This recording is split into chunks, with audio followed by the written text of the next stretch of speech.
Welcome back to the Cozy Rosy Crochet channel. I am very excited to have you with me here today. I'm going to be sharing with you more about these 4 self-published pattern books that I've released while I was at the Knitting and Stitching show. I'd like to take some time to show you a little bit more behind the scenes of what happened at the Knitting and Stitching show, the feedback that I received on these books, and of course sharing my thanks for everybody that I got to meet over those 4 days in London. I was planning on filming this video last week, but unfortunately I came down with the worst cold I've had for very many years. I don't know if I still sound nasally. I sound nasally in my head, but I can't wait any longer to tell you more about all the feedback I've received on my crochet pattern books. So in today's video, I'm going to be sharing with you more of my experience at the Knitting and Stitching show, where you might get the opportunity to see me next, because it's not a standalone event. I am going to be doing more. This video is probably going to be a little bit bitty, as in my mind isn't quite right from catching a cold. I had shared a couple of things on my Instagram stories and I got so many lovely messages and people saying, oh my gosh, that happened to me. Cotton Pod, who I met when I was at the Wool Monty, she messaged me and said, oh my goodness, my first show, I came back with COVID. So at least I didn't come back with something as quite severe. I'm definitely feeling like I'm over the worst, but it almost feels like I'm not quite 100%. Let's start, if you don't mind, so I can sing my own praises and get that out of the way. I want to talk about the feedback that I received from some of my books. One of the things that I was really conscious about when I was producing these books was that I wanted to make them as accessible as possible without having to hike the price and have too many pages. So for me, creating books with reasonably large print was really essential. The guidelines for those who don't have the best sight is that you should aim to have your print at a 14 print. This is 12. And most importantly for me is to have sufficient space between the rows in the patterns. All my patterns are formatted quite similarly in the fact that there's always space between the rows, and for me personally it means I can separate the information a little bit easier. So you can see that everything's laid out really neatly, and that's the same layout pretty much for all of my books. So this is the Cozy Christmas collection. I'm going to tell you a little bit more about that one in a moment. The Tea Cozy collection, again, same kind of layout, really nice, easy to read print.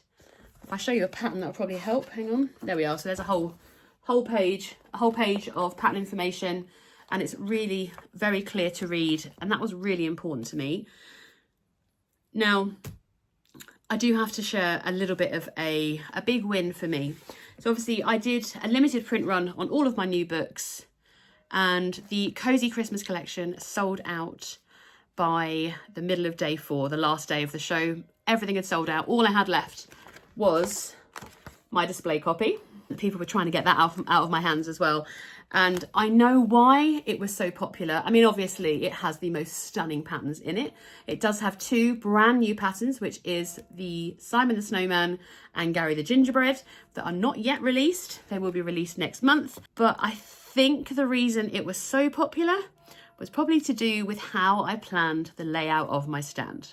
One of the things I wanted to do as part of my stand was to highlight my Fibre Art Friends group. They very kindly stitched up lots of the patterns that feature in the Cozy Christmas collection, and they were all displayed on my stand on a lovely 4-foot Christmas tree that caught a lot of people's eyes. There was a whole corner of festiveness on my stand, and that's really important to me. You know how much I love the holidays. So there was a big Christmas tree with the details of who made them. Everyone's project had a name on them, a little name tag, and I felt so proud to be able to share all of their hard work on my stand, and it really brought the stand to life. Alongside my Fibre Art Friends, my very good crochet bestie Julie made some of the projects that were photographed, including this gorgeous snowman, and he is beautiful. Let me find him in here. Where's he gone? Oh, I'll show you this one actually. I can probably show you the image on the computer. So she made that giant snowman, she made the giant gingerbread, I think she made the little one and the Terry as well. And she kindly stitched those up for me, knowing that I would have to feature them.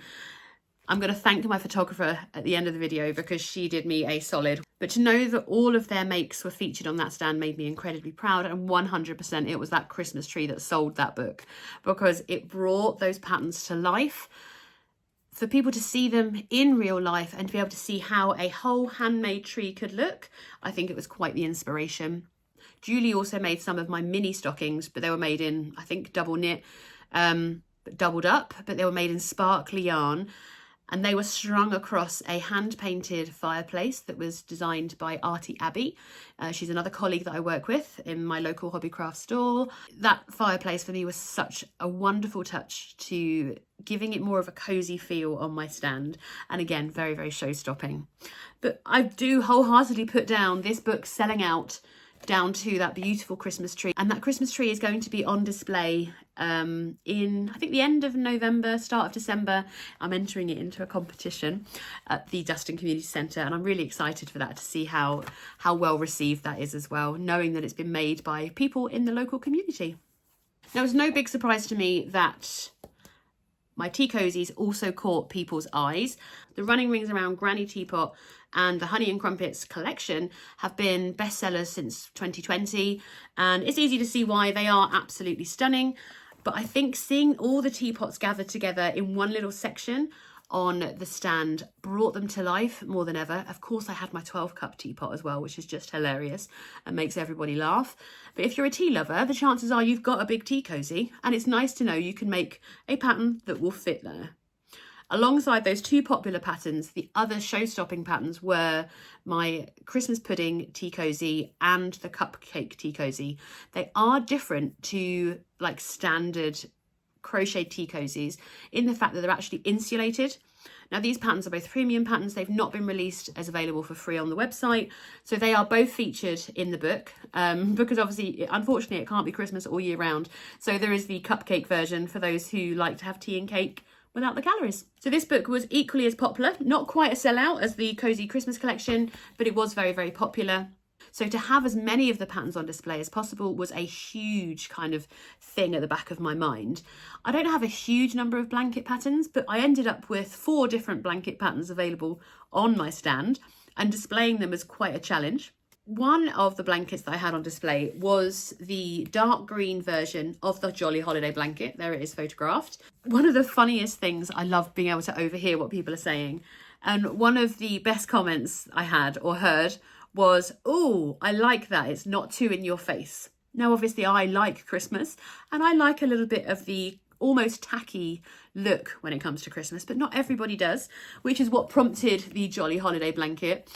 And I think the nod, well, it is filet crochet, but it's supersized. So rather than being worked in thread, it's worked in an Aran weight yarn, and it does make it a little bit more subtle. We know what they are. And when it's hung up on display, you can certainly see the beautiful details of all the different patterns. But that person was right. It is subtle, and it means that you can get away with using it a little bit longer in the year, but also you don't have to be a huge Christmas lover to create your very own Christmas blanket. I was so pleased that so many people got their hands on my pattern books on their launch weekend. The books all released on the 10th of October, and to have one sell out in that first weekend is just going to be one of those things that I'll never forget. I do have to say that one of the best things I enjoyed was not just taking sales. I mean, it's nice, but for many of us, crafting can be quite isolated. We sit in our homes and we kind of snuggle up on the sofa, crocheting away or working on our other crafts. And the opportunity to meet other crafters and spend time talking about our passion, our craft, is just such a wonderful experience. I was really fortunate that people from my very own community, I feel like it's all mine, were able to come along and meet me on the stand, and I was super proud. I did sign one book to Sam. She does have the only copy of a signed book, which was for the Christmas Cozy collection. And then alongside Sam, I met another Sam who I'd met previously. She was lovely. She was helping out on another stand. Who else that I can think of off the top of my head? The lovely Fiona. She won tickets from my giveaway to attend the Knitting and Stitching show, which is always nice. I think she won 2 years in a row now. Have to leave her out next year. And it's just so wonderful to be able to meet people. I do have to say a special mention to Sam. I'm going to pop her image on here. I hope she doesn't mind. I've shared it on my socials already. That she brought along with her make from the Autumn Poppy Crochet Along. She made Joanna from High Desert Yarns Briar Rose triangle shawl, and it was so wonderful to see the stitches in real life. I haven't made that shawl yet because I don't have enough yarn left. I have to, well, I know, ignore that, I've got enough yarn. What I mean is I don't have enough of the Autumn Poppy left. I'm making her cowl instead. But to see that in real life was just wonderful, and I really appreciate people coming to say hello that know me, and obviously the opportunity to meet lots of new people as well, because I felt like I spent the whole weekend chatting, and it was just so wonderful meeting new people and just talking about crochet all weekend long. Something I found really interesting was, obviously being a crochet stand, there was only crochet on my stand. Some people were really surprised, saying, oh my gosh, I've not seen any crochet here. And other people were saying, oh my God, there's loads of crochet here. It was really interesting to me because obviously I can spot crochet a mile off, and maybe other people walked in different directions and hadn't been into the other part of the hall. There was a lot of crochet there, and it was wonderful to be one of those people representing our beautiful craft. I've written down some of my favourite stands. I mean, this is all I saw just walking past. The Make Me Raw stand had the most wonderful display on it. I absolutely loved. I think it was a giant orange octopus. Absolutely beautiful. Sophie's Crochet had the most wonderful like wooden cart that she was displaying her kits on. Absolutely loved that. Who else? Of course, there was the Janie Crow like blanket store is the best way to describe it. So as part of Stylecraft Stand, they had a section devoted to Janie Crow's beautiful blankets full of all of her kits, and they were just show-stopping. They really were absolutely beautiful. Her designs are stunning. I didn't really get much chance to be away from my own stand. It was quite a busy show. Saturday, it was just that busy that it was quite hard to get away other than for a quick coffee run or to grab something to eat, which I wouldn't have been able to do without one of my other besties, but we'll come back to that in a moment. I wish I'd had more time to walk around the show and get a little bit more involved. Because the show was busy, if you were kind of running off to the loo or you wanted to go and grab a coffee, there really wasn't a lot of time to stop and chat to people or even have a good look at their stands. So I'm going to make sure I make a provision for that every time I go to a show next time, because I'm nosy. I want to see what people have got for sale. I like to spend my money. So I'm definitely going to make sure I have more time away from the stand. Now, the time that I did have away from my stand at the Knitting and Stitching show was spent hosting 2 workshops. I had a workshop on Saturday and another workshop on Sunday. The first workshop I had on Saturday was an introduction to filet crochet, which is pretty much what's inside the Jolly Holiday blanket book. And it was a really interesting workshop. It was a full workshop. We had a full house of 18 people, which was absolutely phenomenal. Very grateful. And it's quite a hard technique to talk about. It's definitely one of those techniques that people learn more by doing. So in the workshop, they had a few charts they could follow, and ultimately, as they were starting their project, I was talking to them about it and I could see the confusion. I was like, gosh, how is this going to go? So perseverance is definitely key when you're learning a new technique. Without sometimes understanding what you're doing, the doing can help put that information into place. And for that filet crochet, for picking it up the first time, 100%, you've got to be doing it to understand it and to see that picture emerge, to work out what those blocks in the filet crochet charts mean. But it's also why I will always have a fully written pattern alongside my filet crochet charts, just in case people can't get it. You know, our brains are all different, and I always want to make sure that whichever technique you follow, you can still follow my patterns. Most definitely, I think I'm going to go for 100% success rate. Everyone walked away from that workshop understanding more about filet crochet. Would they say they're proficient? Maybe not, but with practice, we can always get better, can't we? My other workshop on the Sunday was a bit of a left field one, really. It's completely unrelated to crochet. It's just more like a general craft. And it was really nice to do something that wasn't specific to our crochet projects. And it also allowed me to do a lot of research on history of something, which you may not realise, but I really like going down rabbit holes and finding out useless information. So the other workshop was how to make cord the Viking way. And of course, that generally means using a lucette fork. The technique is one of those that's easy when you know how. But it was really good fun to see people experimenting with it. We had an hour-long workshop, and by the end of that hour, 2 people had left because they'd got it, they understood, they were off, they had things to buy. Fine. But the people that were still there and making their next lot of cord were trying different tensions, trying different techniques, using 2 colours and lots of things. And it was just really exciting to see people take on that excitement of that new kind of craft. Do let me know in the comments if you would like to learn how to use a lucette fork, or find out more about what it's for. Why did Vikings make cord this way, and what did they use it for?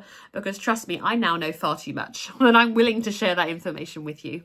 I do have to mention, on a slightly different note that's related to the workshops, I really showed my lack of organisational skills when it came to leaving the venue and the workshop space. Of course, I'd taken all my workshop stuff and put it into the tutor's little storage area, done my workshop on Sunday and thought, I'll come back and get that later. I did not come back and get that later. So thankfully, Wendy, the organiser, the head organiser of all the workshops, is a lot more organised than me. And she has very thankfully picked up my workshop box, which still has other products in there. And worst of all, it has my actual hook bag in there and my current project in that workshop box. It's currently on its way to Belfast for the next knitting and stitching show, and I will get to meet my box again in Harrogate, ready for my next workshops. I must add on buying another box ready to prep my next workshops. Speaking of helpful people, I have a lot of people to be very grateful to, and I really am. This is in no particular order. I'm not trying to miss anybody out, and if I do, I've probably already thanked you personally, but I want to do it publicly as well, because this show could not have happened without so many different people. I would not have physically or mentally made it through. So I'm going to start, I've got a list here, you see. Let's start with the actual event organisers, because they were very helpful for someone who's this was my first ever show. I'd never done anything on this scale before. I think the longest I've done is a 3-day craft fair, and that was a big show, but nothing compared to something that's hosted in Alexandra Palace in London, the biggest yarn show in the UK. And this is the first time I ever sold my actual patterns. I've only ever sold my finished projects before, and it was quite an experience. Without the organisers being organised, it would have made everything that little bit worse. I was very fortunate. I managed to get in a day early to drop my stuff, and then I just had to set up on the day before the show. Yeah, it was great to have that extra time, most definitely. I do have to mention that leaving the venue was not quite as well organised, and I will definitely be making some changes to how I would do that next year, because that was horrendous. But we'll talk about that another time, or never, if possible. So I can't go any further without mentioning my number one champion, my biggest support in everything I do, which is of course my husband. He wasn't actually supposed to be at home or available on the days prior to the show or at the show. He was going to be away on tour, and when he told me something had been cancelled and I looked at the diary, I was like, oh my god, you're going to be home. I literally cried like a baby, mainly because he's really strong, but also because I really wanted him to see it in real life, because of his work and needing to go to different places. Sometimes he misses out on things that he would really enjoy seeing, or I'm not able to share everything with him. So for me, I was really excited to share every little bit about this show with him, and for him to see it firsthand as well. So my huge thanks to him. Also, as I've mentioned, he's strong. He helped load the van up on the way out, which really, really helped me. He was also one of 3 people that helped set up the stand itself, mainly doing the tool bits like hooking stuff over the top and hanging things up for me, because I can't reach up there, and in theory weren't allowed ladders. Anywho, I have to stop eye rolling, sorry. You can, but I don't think it was a bit frowned upon. It's fine. One of my other biggest champions, who graciously gave up her whole week for me. She travelled down with me on the Wednesday in the van that I hired. This van was huge, not very confident driving it. She's not the best person on the motorway, bless her, but she did it, and she tolerated it all the way down and home. And without her, the weekend would have been impossible. She was on the stand every single day with me. She was the one that allowed me to go off and get my own coffee so I could get away for a little minute or two. She was the one that was going to be there for every single, covering me for my workshops. And I'm eternally grateful for everything that she did. Now, yeah, she was phenomenal. She was so funny as well. Like, really, you know, when someone is literally bigging you up the whole time. It's like, this is Fiona, she's the crochet queen. I was like, oh, please stop, because I'm not very good at that kind of thing. But she was so amazing for me, and I have never known someone to have a smile on their face for that long, because she's even more smiley than me, which is pretty impressive. Sadly, Tracy also came down with the same cold. I probably gave it to her in the van on the way home. But she even delayed picking up her new puppy to take part in the show with me. So I am eternally grateful that she did all of that hard work for me. If you are a lover of dogs, which many people are, you need to go and check out Paper Trace on Etsy, because her shop has the most gorgeous Christmas cards that feature a multitude of dog breeds on there. I'm going to link it in the top right and in the description box below for you. Please go and check her out. She's phenomenal. Another person who helped set up the stand on that first day was Diana of the Crochet Chain. We talk every single week. She's been a great support, guiding me through, helping me work out what I wanted to do. So huge thank yous to Diana. She also allowed me to borrow her workshop helper for that busy Saturday when I was off the stand. So very grateful for both of their helps, eternally grateful. Another person, it all happened on Saturday. We knew Saturday was going to be a busy day at the show. It was, according to the Knitting and Stitching show itself, Saturday, it was completely sold out for the first time in 11 years. They had thousands of people through on Saturday, and it was quite phenomenal. The busiest time was when I was in my workshop, which I knew that was going to happen. I have the most amazing supporters, and two of the Fibre Art Friends ladies, both Nikki and Angie, came and helped me on the stand. I literally saw them for 5 minutes, like, here's the iPad, I'm off. And they just knocked it out the park. They wore my projects. They just helped everyone. They helped to talk about all the products to people that were interested. And it was just so wonderful to see them get to enjoy the show. I've always told them about the show because Nikki's a big Toft fan, and Toft have the most amazing stand every year at London. So they did have some opportunity to go and do some shopping and have a look around the stall. And I believe she did pick up something beautiful as well. It was really nice for Nikki and Angie to see the show. They'd never been to a wool show before. Obviously, it's the biggest one. There's an awful lot there. But they've probably, outside of our own little community, not everybody knows how big these crochet communities and crafting communities can be. And again, kind of going back to the opportunity to not be at home with our craft and actually get out there and see people. I think yarn shows and wool shows and crafting events are wonderful just for that experience alone. It really opens my eyes as to how big our community is. When you start thinking about all the different crafts that are available, I really recommend everyone get to a wool show if they can in the next 12 months, most definitely. Now, my final person to mention, I've been flashing her work continuously throughout this video, and that is Khandie Photographer. Her name's Khandie, obviously. It's so hard to put into words how grateful I am to her. Not only did she fit me in for a photo shoot to help me finish off the Cozy Christmas collection. So this is one of her images. This is one of her images. This is one of her images. So without these images, these books would not exist.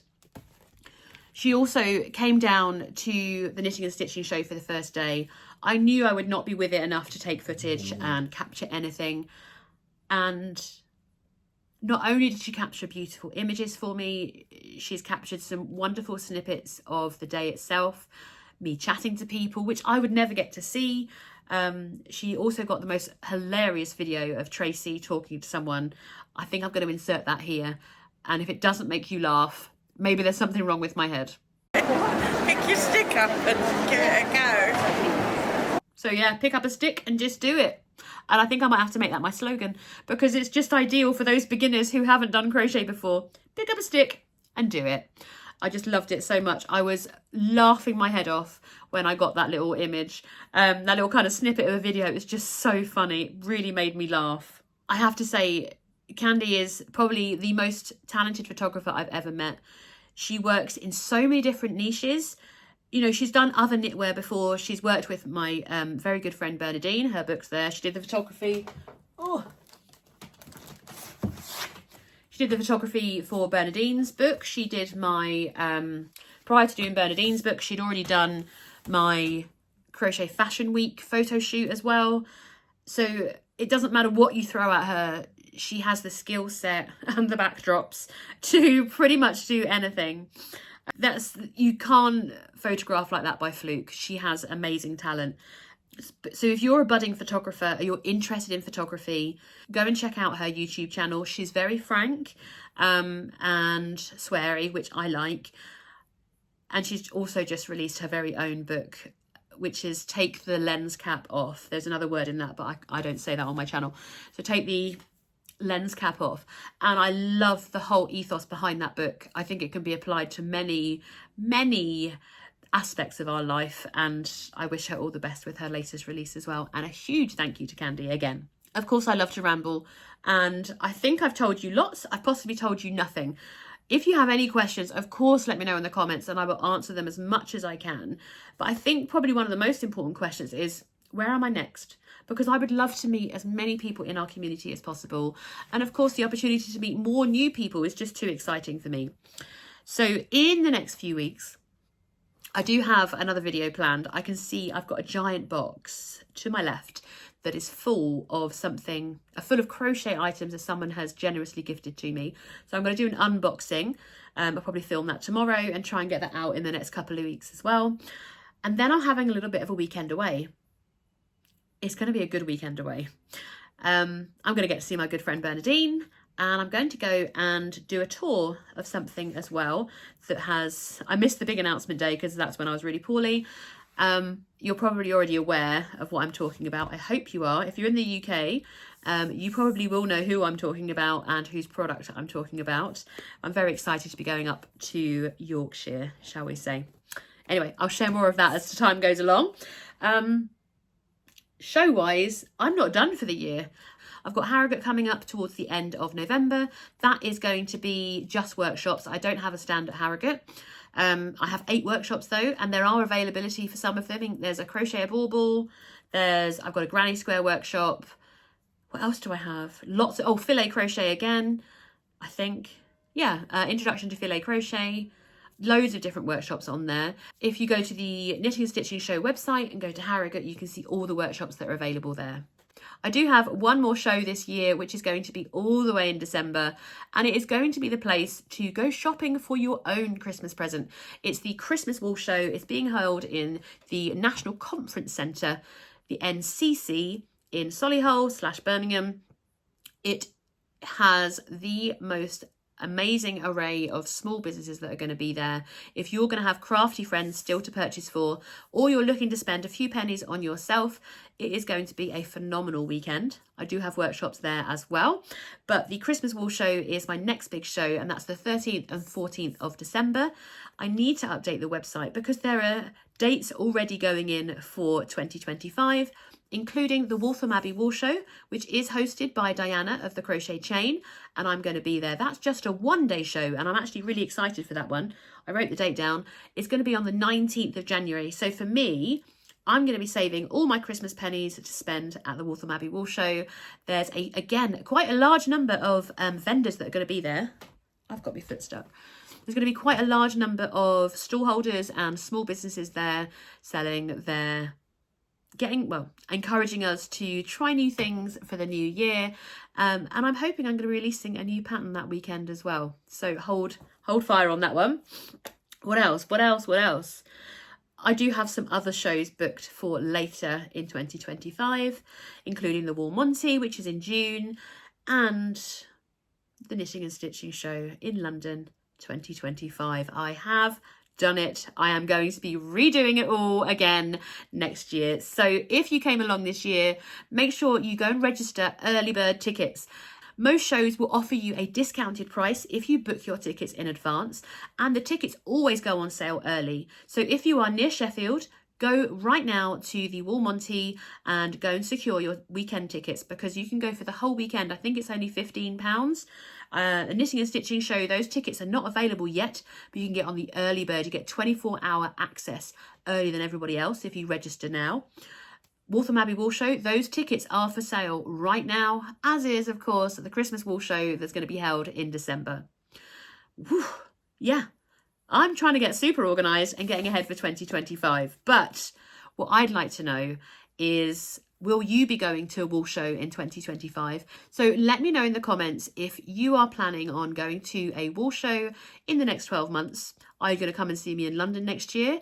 Or perhaps will I meet you somewhere else in the country? Let me know which wool show you'll be going to, which one is your favourite, and hopefully I'll be able to meet you there at some point next year too. Thank you as always for joining me for this video. A huge thank you to everybody that treated themselves to one of my crochet pattern books.